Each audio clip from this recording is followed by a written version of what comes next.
told your friend you're not okay? And tell me what's wrong and why you never said you felt that way. And guess you're trying to stay strong and fake a smile until I look away. But I've known you too long, it hurts to watch your... Hi everyone, my name is Kathy. And I'm Chloe. And I am Every Woman. Welcome back, guys. Today, we want to talk about female friendships, the journey of female friendships. What does that look like for you? Who are your female friends? We're trying to answer the question and trying to really define female friendships.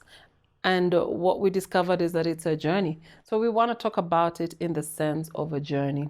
Yeah. What questions are we answering? How do they evolve? What do you need them for? What else? Who is a friend? Who is a friend? Yeah. You know, how does that work for you? How does that look like? Why do I feel like this topic is going to be a little messy? I feel very anxious about it. Yeah. For obvious reasons. Yes. Because it's present. You know, there's past and there's present. Yes. But we are living in the present. And I think as normal people, you don't want to offend anyone. But it is what it is, and it is something that is good to discuss. Yeah. Okay. Yeah. All right. So where do we start? Let's start with, who are your friends? Yeah. Who are your, do we start by classifying, like your age? Like friends in your 20s, friends as a child, teens, 20s, how has it evolved? Yeah, I don't know whether I remember all the way back. Do I remember? Okay, yeah, maybe teen years. And even the meaning of friendship during those ages. Yeah. And I feel like friends, as you grow older, the circle becomes smaller. Is it because the meaning of friendship changes? Is it because, what do you think it is? I think it's because as you grow older, self-awareness increases.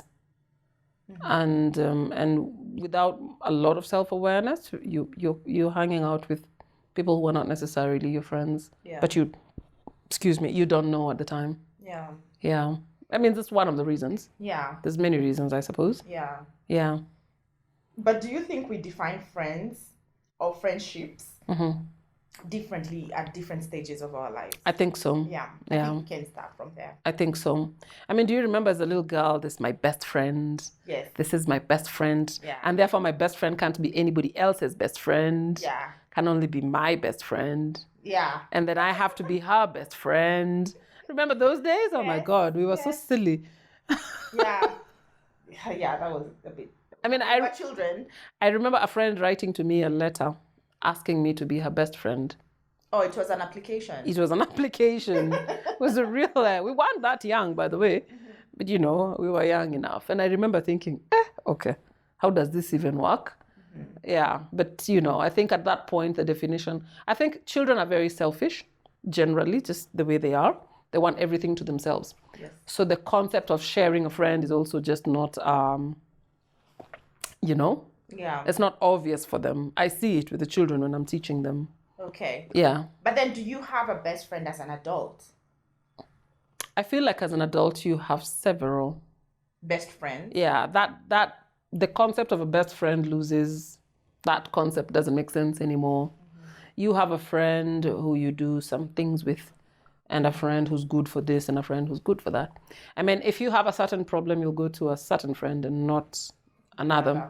Yeah. Yeah, not because you love them less, just because you know, like you. So that actually makes me wonder then our friendships, because it feels like you use your friends for certain things, like by category. And by the way, I also do that.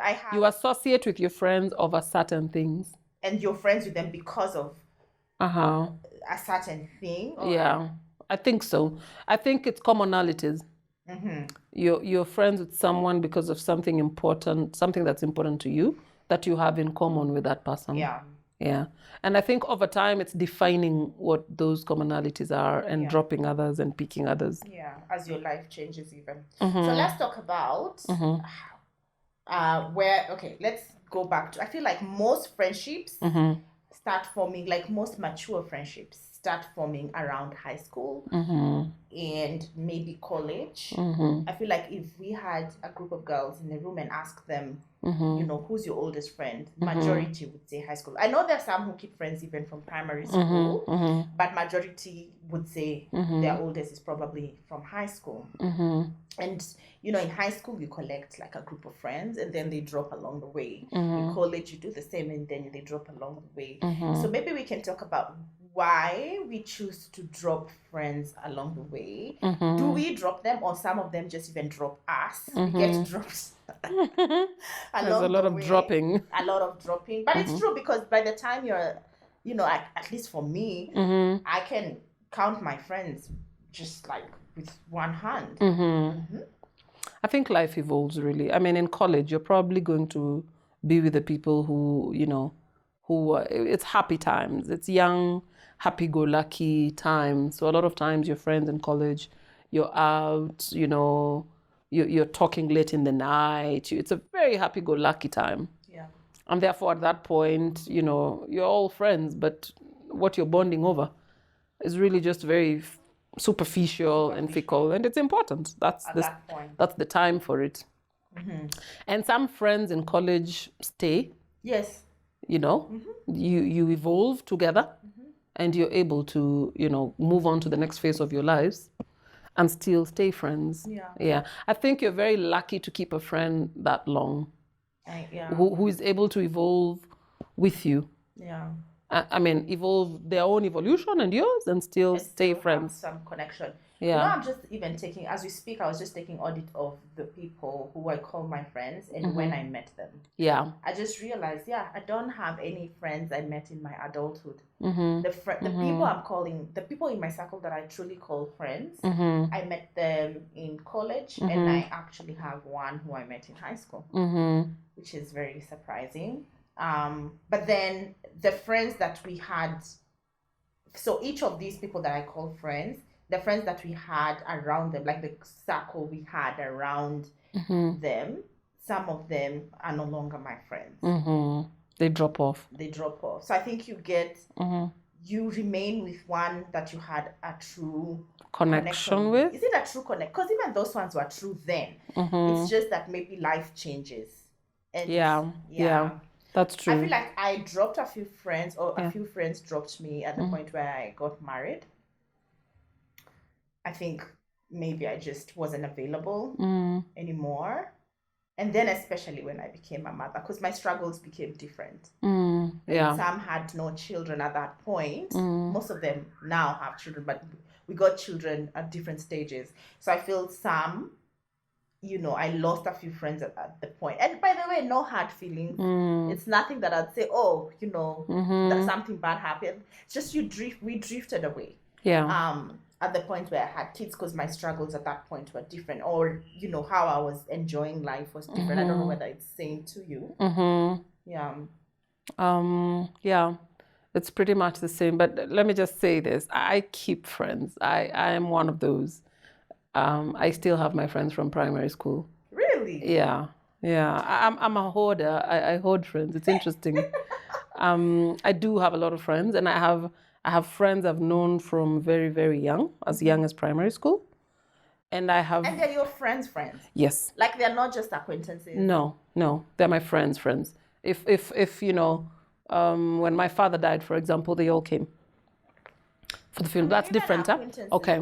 No, they come to visit. They call me. We call each other. They come home. Yes. We meet in town sometimes. We catch up. Like we're friends. I don't know whether I have a friend from primary school. I think what has happened, and what happened to me eventually, is just the recognition that, especially from primary school, a lot has changed. A whole lot has changed. Different journeys were taken. Yeah. And in the beginning, I wasn't being able to be their friends because I was finding them a bit too different. And the things they're focusing on are really, really different from what I'm focusing on. But I got to a point where I realized, listen, a friend is like, there's a saying in my mother tongue that says, you know, a guest is like a river. they're just flowing, you know. True, yeah. They stop, they're with you for just a short time, they're flowing. So I think it's meant to tell you, don't get tired of a guest. They're just there for a short time and then they go. So it's a little bit like that for me as friends, because it occurred to me that they might be my friends and they might be all different in something. But for us to have maintained a semblance of a relationship all this time, it means there are true feelings there. And therefore, I just set differences aside. So when I know I'm meeting a certain person and I know how she is, then I know what to expect, I know what to do, and it's for a short time, and then that's it. Yeah. Yeah. I mean, I feel like I really reduced pressure and expectations and that sort of thing. And it's just, I feel like I just learned how to accept them as they are. It's just, that's the way they are. But then in that case, who really is a friend? Let's then define it. Who is a friend? Are you saying that you shouldn't have expectations of your friends? Is that what we are saying here? I think friends come in different categories. Yeah. I have some very close friends who, for those, I have expectations. And by me having expectations of them, it means I can also do just the same for them, if that makes sense. Let me give a classic example. I have a friend I can borrow money from anytime, no matter how much it is. She's going to give me if she has it. She actually doesn't like it. She will say something crazy, but she'll give me. You know, I mean, it's not serious crazy. It's just, you know. And for that, and that's the one person, if she asks me for money, I'm going to give it to her if I have it. If she says I'll give it back tomorrow, she'll give it back tomorrow. Does that make sense? Mm-hmm. So my expectation where that friend is concerned is at that level. You see? But there's another friend whose expectations are not, you know, we're friends, I'll help you, you can help me, but we don't have that level of expectations. It's not just money. Yeah. It's also just, you know, commitment. Yeah. There's a friend who I expect, if I said today something bad has happened, I want them to come, if they're in a position to come. Yeah. And for that same person, I would do the exact same. I think for me then, okay, there's a little bit of what you're saying. Mm-hmm. There's a little bit of what you're saying. Yeah.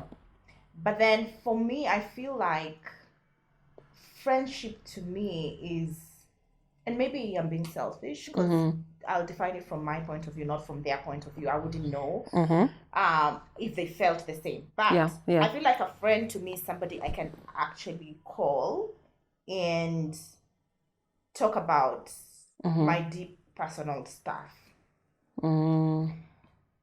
Okay. To me, friendship, that is what I call a friend. And they're very counted people that I can do that with. Yeah. Yeah. And you know, and sometimes, and by the way, some of my friends I've not even seen for years.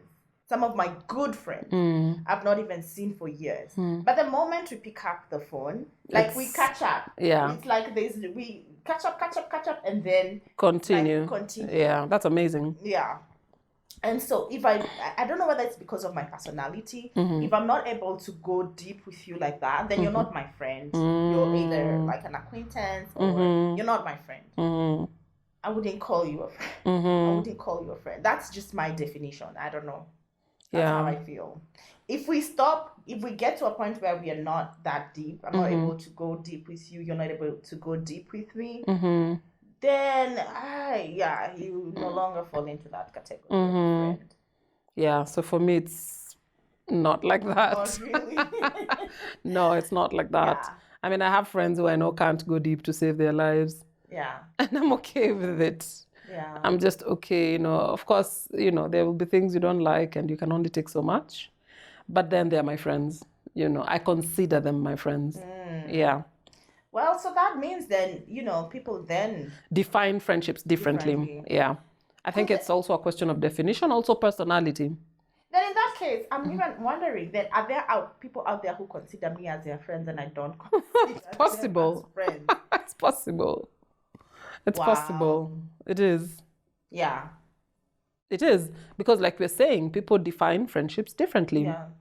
You know, they would call you for something they have, or they consider you a friend, but maybe you don't consider Them yourself, you know, as a friend that much. Yeah. Or you don't consider them as friends to you.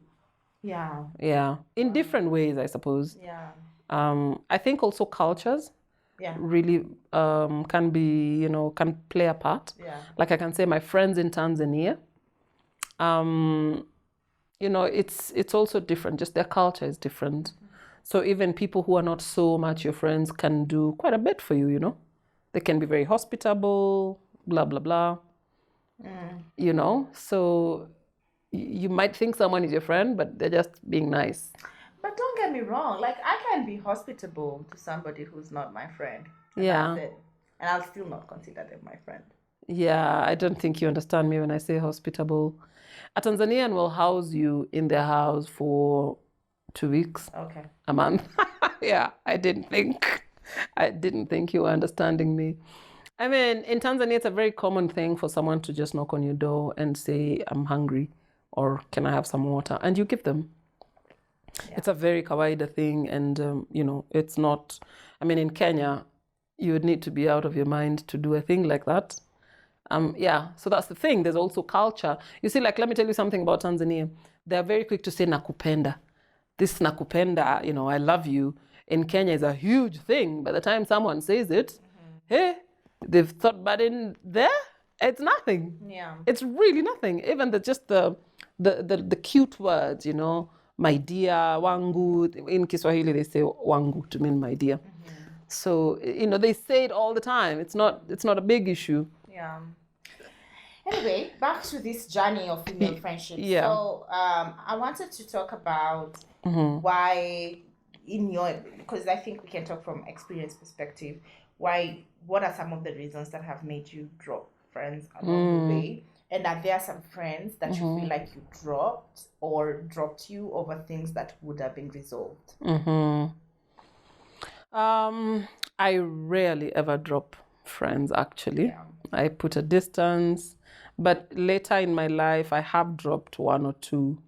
And that's where I feel there was a gross violation of the line of friendship, like a gross violation, especially where I feel like whatever it is that they did, there was malice. It was malicious. Someone can do a really bad thing, but you can explain it. In their hearts, that in their hearts, they're not at a bad place. They didn't mean ill, if that makes sense. But then there are others who it was deliberate. They didn't mean well. And you they see? Are your friend. And they are your friends, or so you thought. Okay. Yeah. So, and those are very, very few in my life, I'll tell you, like one or two. Yeah. And those ones, as much as it never happens to me, those ones I cut ties completely. I don't want. Like, I would be happy to meet them on the road and not say hello.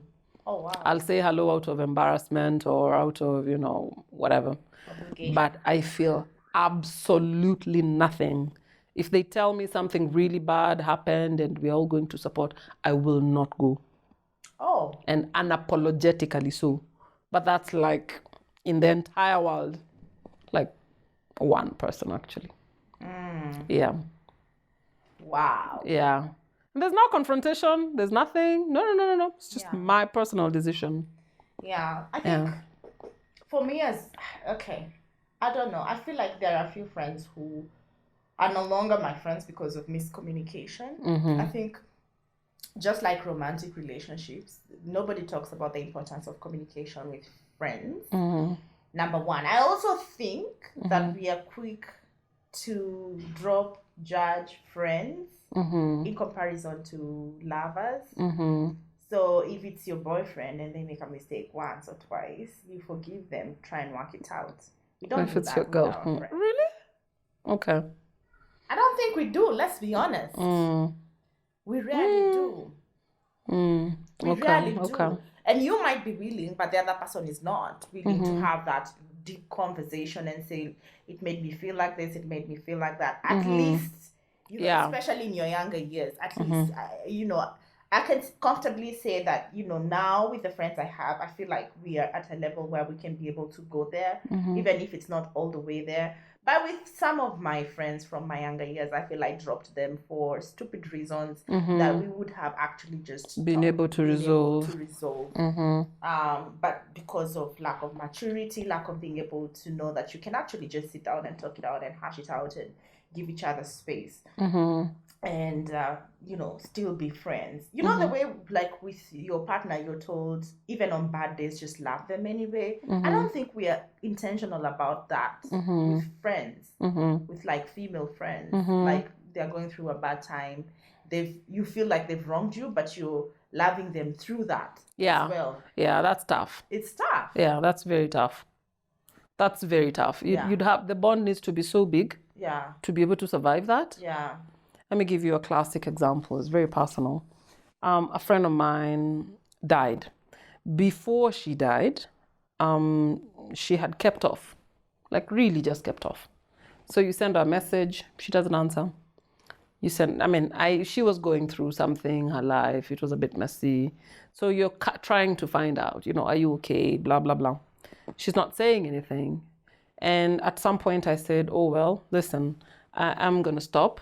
When you're ready, you'll come back and I'll be okay. I'm not annoyed, but it's not working. Me messaging you all the time and it's not working. Response, So when you're ready, you'll come back. And so at some point later in life, a few months down, I really thought about her. You know how she keeps coming up in my thoughts. And I said, you know what? I'm just going to message her, whatever. So I send a voice note and I say, really, I don't know what's going on with you, whatever it is, sending you positive vibes, blah, blah, blah. No pressure. You don't have to answer me. Just when you're ready, just know that I'm okay whenever you're ready. And then guess what? She died and she never responded to any of those. And she never responded to even that one. And so I sit down and tell myself, I feel terrible. And you know why I feel terrible? Because I knew her very well. I think she must feel terrible that she never answered me because there was no bile. There's nothing. In fact, I was going through her Facebook profile and I'm seeing very recently she was posting photos of our children together and blah, blah, blah. There was nothing. It's not like we had fought or anything. So I feel terrible for her because I feel like she wouldn't have wanted to leave me that way. But it is what it is. And of course, I feel terrible she wasn't saying anything because you can't help but wonder, would I have helped? Would it have been blah, blah, blah, Yeah. But even with all that, and it's such a, sad way to have, because I feel sad that the fact that, that communication has ended. Like there's a lot of unsaid things. But even with that, do you still feel like even with that, she was still your friend? Yes, I do. 100%. Yeah. 100%. I mean, she was going through issues. There's no malice. Yeah.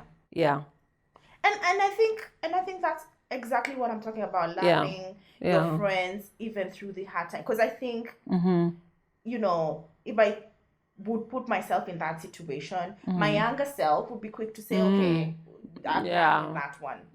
I'm done with it. But you never know what people are really going through, number one. And number two, if they're truly your friend, then you should be able to love them through those difficult moments. Because we love our children through those. You love your siblings through difficult you love your spouses and partners through such, and you're patient with them. So sometimes I feel like we are not patient enough. And I'm not here sitting saying that I'm doing perfect. It's also something that I'm learning. Let me throw a spanner in the works. Yes.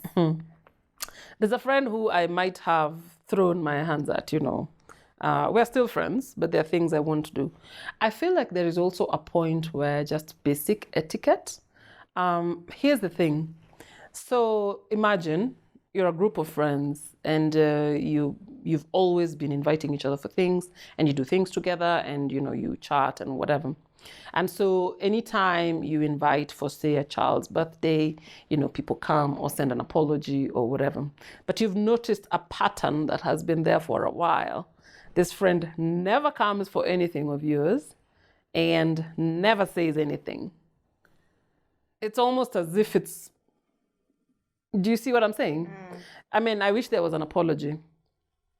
But I'll ask you a question. Mm-hmm. Is this something you've sat down and talked about? No. Have you expressly communicated? No. You see, this is the thing I keep saying. We are taught how to be better partners with our romantic. We are told, don't give your boyfriend hints. Be specific. Are we specific with our friends? Do we sit down and say, hey, listen, I have noticed that 1, 2, 3, 4, 5. You've not come for 1, 2, 3, 4, 5. When you don't come and you don't respond, it makes me feel this way. Maybe they're even oblivious. You don't think so? Okay. I think they could be oblivious, but for me, it's not so much correcting it. It's more of the intention behind it. I'm like, you don't consider me a friend as I consider you. And I don't want to correct that. I want you to stay that way. I feel like I'd promoted you. I need to demote you so that we're in the same. Does that make sense? It does. It does. However, I kind of feel like it can be handled better by communication, because by the time... It depends on if you actually want to do it. Okay. Because you see, by the time a friend is at that level, the fact that you have to tell them that, for me, is a problem. No, but that's the thing. I feel like in friendships, there's a lot of guesswork. There's a lot of expecting that is not communicated. Maybe that's the only way they know how to be friends, and you expect more because there's a way you expect your friendships to carry out. But then if you don't know how, because if your way of expecting friendships to carry or to unfold and their way is different, of course at some point there's going to be a clash.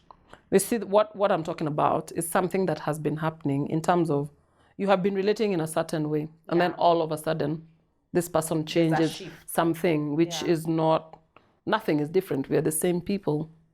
You see, there's a part of basic etiquette for me that is a problem. I see it as lack of communication. I don't see it as basic etiquette. I see it as lack of communication. Because I honestly, maybe I'm being very optimistic, looking at things positively. And maybe it's also because I've just come to realize, usually by the time somebody's behaving in a certain way, the best way to find out, instead of assuming, is just asking them. Because it might not be that deep. It might be there's actually a reason why. So I think there's also a responsibility on us as friends to be good friends. Where I am struggling with something, it is my job to point out that I'm struggling. It's not my friends' jobs to point that out. I get the grace and they're your friends and blah, blah, blah. But there's a part where it seems like we're always rescuing you. Does that make sense? It starts to feel like it's an expectation of sorts, and your batteries start running dry. And especially where there's a pattern. When it starts becoming a pattern, when I start feeling like being friends with you is more of a load than anything, and this normally happens to close friends. It won't happen to now the friends who you take lightly. And the feeling is stronger because they're close. Exactly. And when it happens once or twice, you can say, hey, okay, Kwani, what's going on? But when it happens over time, it's a pattern. And you see, it's a pattern in this way. This person only misses certain things, but other things she attends. What if they've stopped being as important? I really hear what you're saying. No, you're not understanding me. They stopped come for birthdays. They go for some people's birthdays, but not others. Yeah, but okay, I hear you. You see what I'm saying? I do. Yes. I do. However, I'm calling you out by saying as much as what they have done is inconsistent and is wrong and is hurtful to you, you still owe them, or yourself at least, the opportunity to ask or give her the chance to say, you know what, it's not, and then you know for a fact why they're not coming to your events. Because I feel like with friendships, there's a lot of assumptions. Yeah. You see the problem with knowing each other very well. But that's the thing. You can tell where it's coming from. No, but that's the thing. We always think we know others very well. Yeah. We think that. That's true. And that breaks relationships, even, we think we know Even each other long-term very relationships, well, that's and what true. we don't know is that people change every day. You change every day. You might be doing something that might trigger a friend because it is a shift in what or how you behave. So, for example, I used to go out and drink a lot. I stopped. I changed. Yeah. That would trigger maybe one of the people who would consider me a friend because I'm no longer coming out to drink on Fridays. That would trigger them. But if we and if our friendship was only tied to that, then that friendship might end, right? But we still owe it to each other to actually have a sit down and talk. That's what I'm simply saying.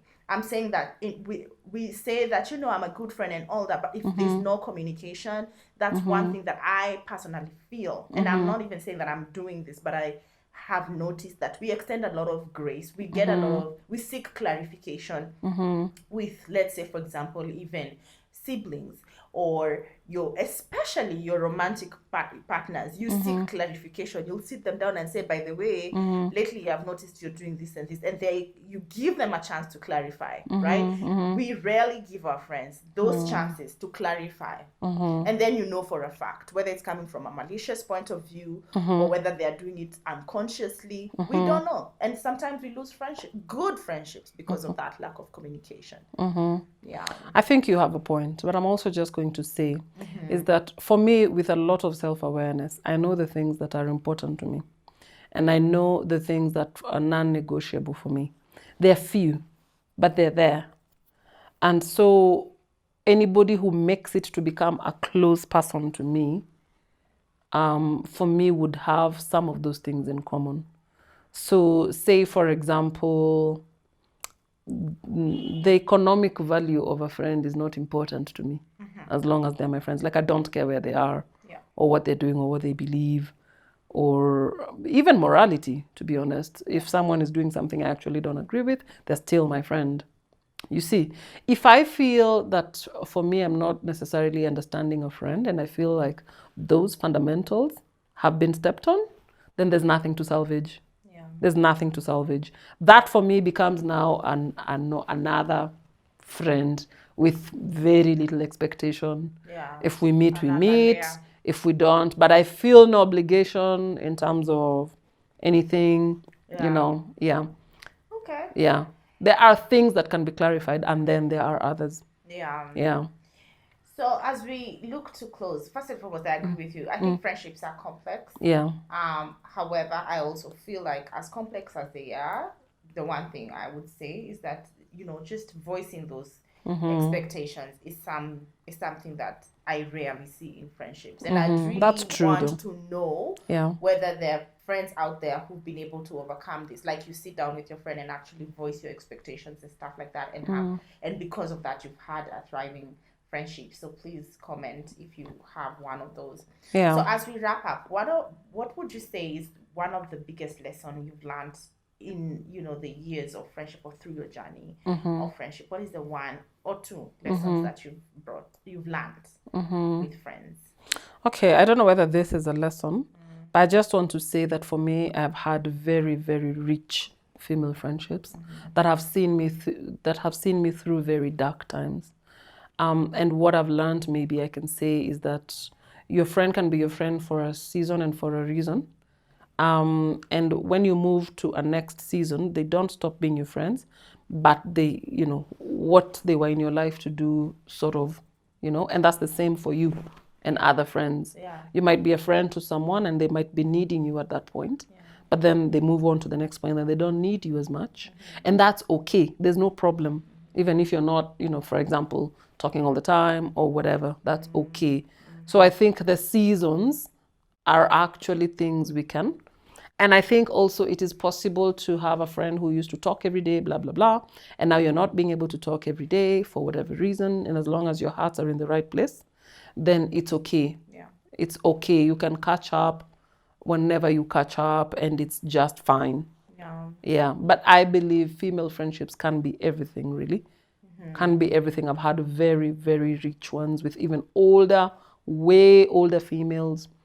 Now that I am older, I've had friendships with way younger females, and it actually is very rich. Yeah.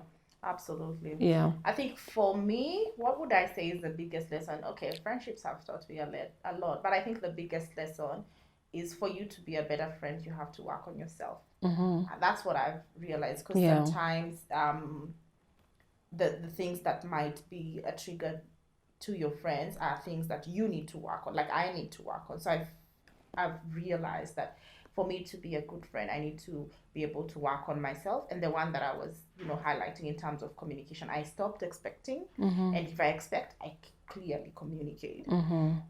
And that way, I feel like, that way there's less pressure. There's less pressure. If you don't come for something, or if you're not there when I needed you to, I'll ask myself, did I precisely ask you to? If I didn't, then I also have a role to play there, because maybe I didn't expressly communicate. So that way there's less disappointments and there's more clarity.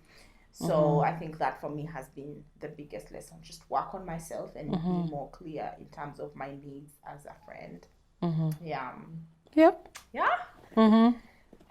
That's a difficult It's a difficult one. yeah, and yeah, we will continue to explore friendships in the next 2 weeks, because we think that there are big parts in our lives that we cannot ignore, and because they are a big part in our lives, we need to talk about them and seek how we can be able to carry out these friendships in a healthy way.